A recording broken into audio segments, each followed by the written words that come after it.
Okay, thanks. Thanks, Nick. My name is Nick Flatman. The Rabbit Hole is a mental asylum on Bear Island in Botany Bay. Given the sort of changing sort of social and working sort of cultures in Australia at the moment, there's sort of a huge demand for what is essentially a sort of evacuation and a sort of a retreat from the city and the metropolis itself. And we're not trying to sort of recreate a psychiatric hospital in that sense, but more so an ecology of psychological asylum. Ironically, the sites of society's fears and prejudice were once, or are now sort of the sites of society's experimental regeneration and sort of a social evacuation in that sense. This project takes precedence from Michael Foucault's archaeology of the mental hospital, and in a way we look at that in coinciding with the development of the hotel itself. Both having derived from the same etymology of the hotel from the French word, they sort of lend themselves to this infrastructure that gives support to the body, and in a way they sort of with the end product for the care of the body itself, mentally and psychologically. Appropriated from Lewis Carroll's Alice in Wonderland, we take the idea of the rabbit hole as this construct, this spatial construct that sort of exists outside of timely and sort of spatial sort of parameters. The site is Bear Island, a decommissioned sort of military fort that exists in the threshold of Botany Bay and the Tasman Sea. This sort of position becomes really symbolic for the whole project in that it sort of is this kept at this point of passage, the passage of the planes overhead and the passage of the boats into Botany Bay. And in a way, this whole sort of geographical location is this sort of interior of the exterior. The site is also, it sort of exists between these two states, and it is this surface that is separated from the mainland by the means of this sort of sandstone heath, and it's as a result of this sort of ecological and sort of volatile condition. And in a way, this almost changes on a daily basis, but it's very much reflective of the whole sort of the whole history of the site itself and the sort of possession that's sort of had over it in terms of, which dates back to sort of colonisation and British imperialism.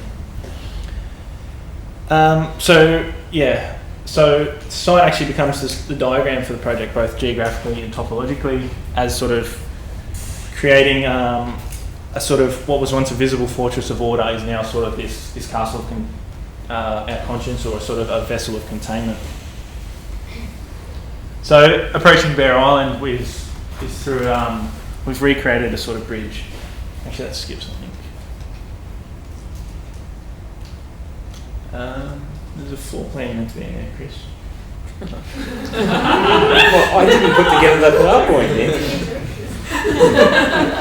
I changed them over. When did you take this? Look, I'll change it over before 5 o'clock on Friday. Anyway. Sorry.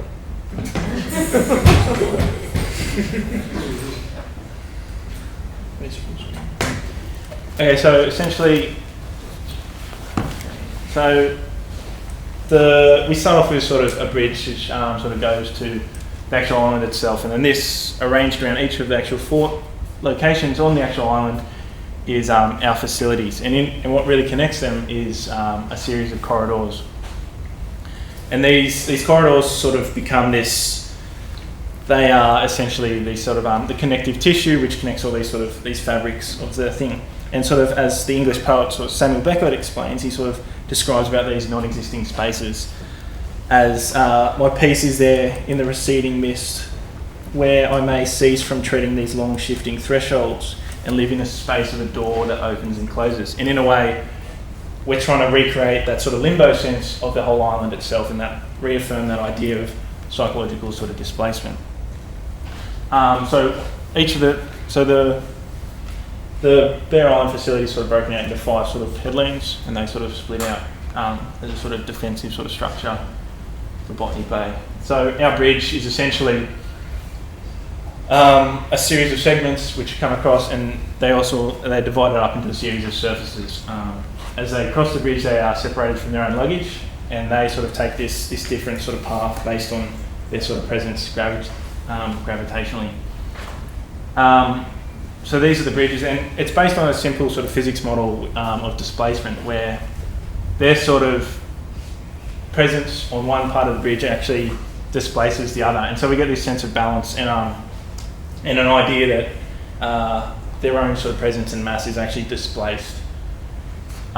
This is then recorded sort of on the perpendicular wall, where as the bridge moves up and down, it actually scratches into the sort of the metal itself, and actually becomes a sort of a visual appeal of the displacement themselves. Can you just show where that is on the model, if it's on the model? No, Is it it's on not. It's not, okay. Let's do this one. Yeah, really throwing me. So let's take this one again. So then coming off sort of the bridge,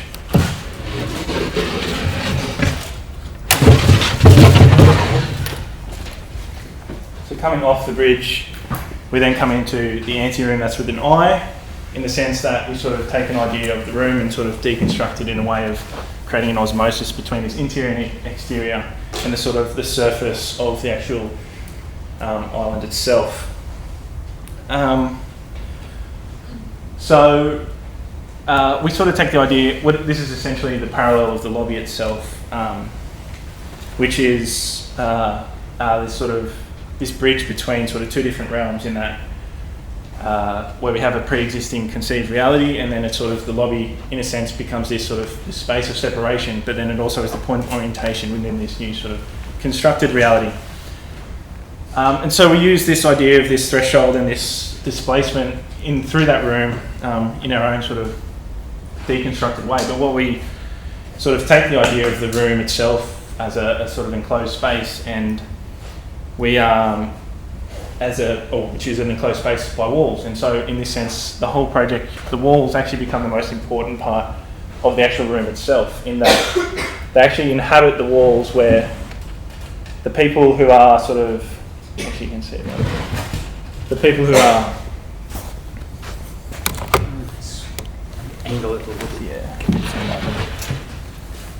So you enter in underground from the bridge itself, and then people sort of coming into the facility, they go across the sort of pontoon bridge essentially, because we'll fill the bunker up with water, and then the people sort of exiting, they actually go through the top level, and they pass around through this top level, and their presence actually sort of distorts the actual interior of the space itself. So what happens is they have this play of light as the people up above, they move through, and they sort of flicker the light and sort of transform the experience of the building itself. But then we also translate their gravitational presence, again, in the sense that what happens is their downward force is actually translated through a typewriter mechanism, and then that goes up through a series of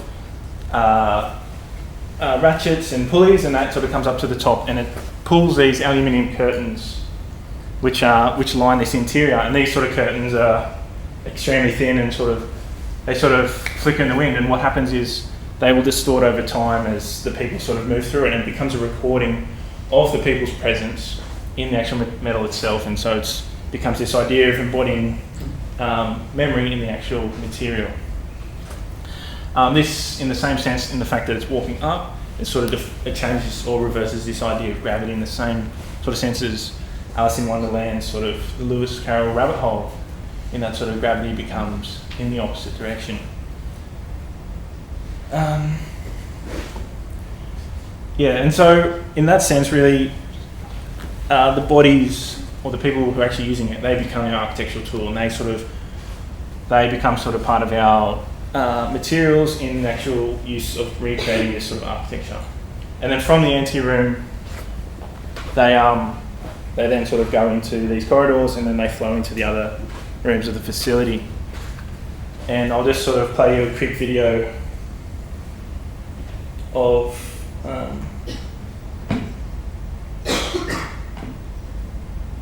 someone's sort of untimely experience that they went through.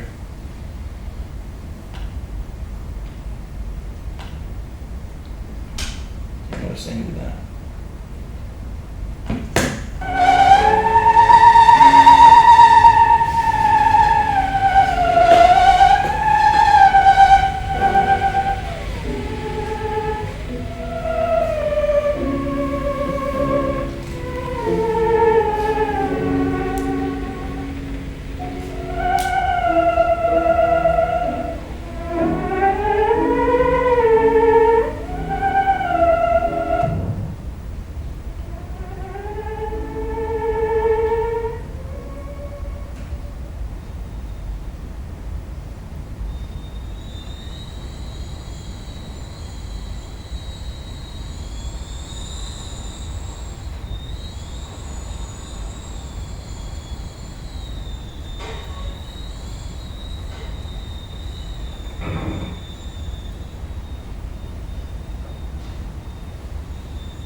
too.